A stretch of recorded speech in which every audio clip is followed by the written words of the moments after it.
Okay, so the garden's still kind of messy, but progress is being made.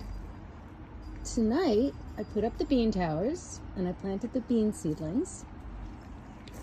I put them in the ground and then I put solo cups around them. I cut the bottom out of the solo cups because last year some little critter was cutting off the bean vines at the ground level. And I'm betting they're not going to be able to get to the plant at this height because they were always biting them off right at ground level. We'll see what happens. I have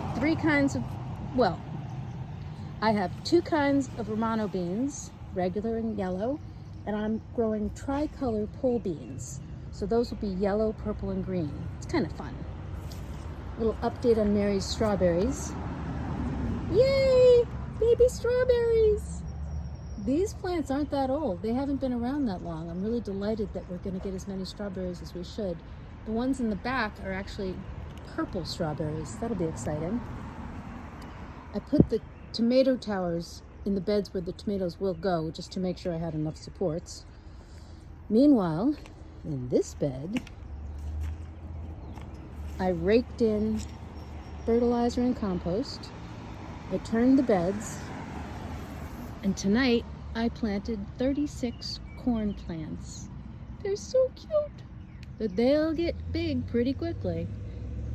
You always have to grow several rows of corn. That's why I've dedicated an entire 8x6 bed to corn. Some volunteer sunflowers. They'll probably grow better than the ones I'm starting from seed. The sage. Does anybody need a sage plant?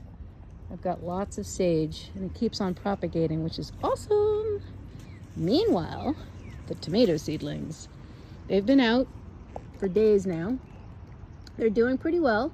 A couple of them look a little stressed, but they're doing all right. I fertilized them this morning with a particularly mild seedling fertilizer because there was a little bit of sunburn on some of them. They'll be going in the ground this weekend, I hope. But they're going to be staying out tonight, so we'll see how they do. I've gotten them out of the trays so the water won't pool underneath them if it does rain tonight. The peonies are going to flower this year.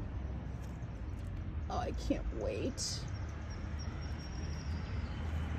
And that's about all the progress right now, but I'll keep you posted as things go along.